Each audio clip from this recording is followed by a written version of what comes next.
Hello बच्चों, स्वागत है आपका हमारे यूट्यूब चैनल में। बच्चों, क्लास 10th का जो सोशल साइंस का पेपर बचा हुआ है उसका मैं एक सैम्पल पेपर लेके आया हूँ।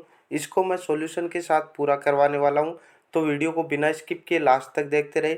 चैनल पे नए हो तो चैनल को सब्सक्राइब जरूर कर ले, क्योंकि आपके रिजल्ट्स को लेकर जो भी अपडेट होगी वो आपको इस चैनल पे मिलती रहेगी। तो इसमें देख सकते हो आपका जो पेपर होने वाला वो 3 घंटे का 80 नंबर का होने वाला है, जो आपको पता है। उसके बाद देखो आपके जो क्वेश्चन आने वाले हैं इनके बारे में हम चर्चा करते हैं।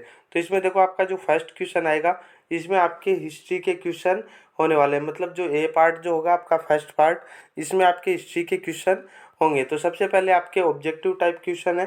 तो इसमें देखो आप पहला जो क्वेश्चन, सरस्वती सिंधु सभ्यता की खुदाई किस वर्ष की गई थी? तो ये कब की गई थी? 1921-22 में। ये दयाराम साहनी के द्वारा इसकी खोज की गई थी। उसके बाद देखो सरस्वती सिंधु सभ्यता के नगरों में क्या क्या विशेषता पाई गई है? तो इसमें आप देख सकते हो मेटल वाली सड़कें, ड्रेनेज, अन्न भंडार, मतलब सारे के सारे इसमें पाए गए। उसके बाद देखो मिस्र का राजा शासक क्या कहा जाता था? तो मिस्र का जो राजा था ना, वो क्या कहा जाता था? फराओ कहा जाता था। उसके बाद देखो अगला जो क्वेश्चन है, गायत्री मंत्र किस वेद से लिया गया है? तो गायत्री मंत्र है वो ऋग वेद से लिया गया, मतलब आपका सही राइट आंसर हो जाएगा। उसके बाद देखो आपके जो ये बड़े क्वेश्चन है एक बार के लिए छोड़ते हैं, उसके बाद इसमें चर्चा करेंगे। तो इसमें देखो आपका बाद में ये पॉलिटिकल साइंस के कुछ क्वेश्चंस है। तो श्रीलंका कब आज़ाद हुआ? तो श्रीलंका आज़ाद हुआ था 1947 के अंदर। अगला जो क्वेश्चन है देखो, कौन सा देश होल्डिंग टुगेदर है? टुगेदर संघ है, तो ये कौन सा देश है? भारत है। उसके बाद देखो अगला जो क्वेश्चन है, भारतीय जनता पार्टी का गठन किस वर्ष हुआ था? तो किस वर्ष हुआ था? 1980 के अंदर। उसके बाद देखो भारतीय राष्ट्रीय कांग्रेस का गठन कब हुआ था? तो वो 1885 के अंदर हुआ था, मतलब सही राइट आंसर हो जाएगा। उसके बाद देखो एसपीए किस देश से संबंधित है? तो एसपीए है वो बेल्जियम से संबंधित है। उसके बाद देखो अगला जो पार्ट है इसके हम छोटे क्वेश्चन देखते हैं।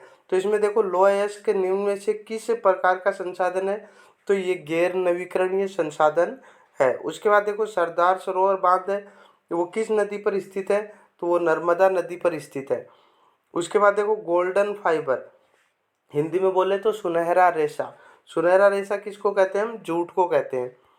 उसके बाद देखो निम्नलिखित में से कौन सा राज्य HBJ पाइपलाइन से नहीं जुड़ा हुआ है? तो कौन सा राज्य है वो? महाराष्ट्र है।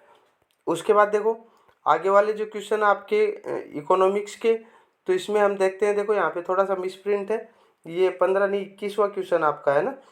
उसके बाद देखो यहाँ पे भारत के किस क्षेत्र में प्रछन्न बेरोजगारी पाई जाती है? तो प्रछन्न बेरोजगारी, जिसको हम छिपी हुई बेरोजगारी भी बोल सकते हैं, तो छिपी हुई बेरोजगारी पाई जाती है कृषि क्षेत्र में।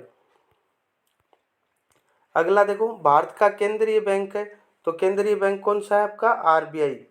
RBI, reserve bank of India. उसके बाद देखो विश्व व्यापार संगठन की स्थापना कब हुई थी? तो विश्व व्यापार संगठन की स्थापना हुई थी, विश्व व्यापार संगठन की स्थापना हुई थी 1995 के अंदर।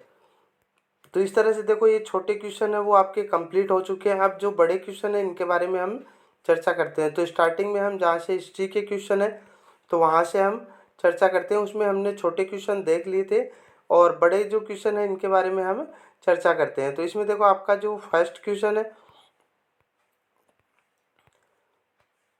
फर्स्ट जो क्वेश्चन होने वाला है वो है आपका, देखो फर्स्ट हमने कर लिया। उसके बाद देखो जो सेकंड क्वेश्चन, बड़े में फर्स्ट, मतलब सरस्वती सिंधु सभ्यता के नगर नियोजन की प्रमुख विशेषताएं क्या क्या हैं? तो यहाँ पे आप देख सकते हो, देखो एक क्वेश्चन दिया हुआ है, इसमें आपको दे रखा है कि कौन कौन सी विशेषता है। मेटल वाली सड़कें, ड्रेनेज है, अन्न भंडार है ना, चौड़ी सड़कें, नालियों की व्यवस्था है, सारी की सारी आप इसमें लिख सकते हो। उसके बाद देखो गौतम बुद्ध के 4 आर्य सत्यों का वर्णन करना है। उसके बाद देखो मध्यकाल में भारत में किसानों की स्थिति कैसी थी? इन क्वेश्चनों के आंसर आपको बुक में मिल जाएंगे। अगर नहीं मिल रहे हो, कोई क्वेश्चन में प्रॉब्लम आ रही हो, कमेंट बॉक्स में बता देना, आपका सॉल्यूशन कर दिया जाएगा।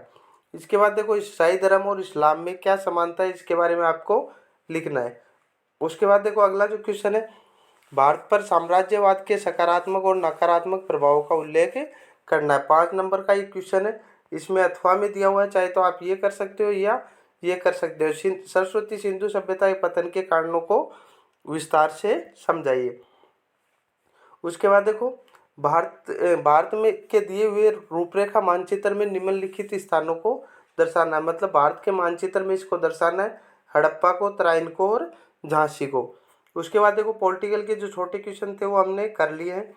बड़े वाले क्वेश्चन हम देखते हैं। देखो इसमें पावर शेयरिंग क्या है इसके बारे में लिखना है, बहुदलीय प्रणाली क्या है उदाहरण सहित समझाना है, दबाव समूह क्या है कुछ उदाहरण देने हैं, भारत में महिलाओं को अभी भी विभिन्न तरीकों से भेदभाव और उत्पीड़न का सामना कैसे करना पड़ता है इसके बारे में आपको लिखना है, संविधान संशोधन 1992 से पहले और बाद में स्थानीय स्वशासन के बीच की नीति इन अंतरों को बताना है,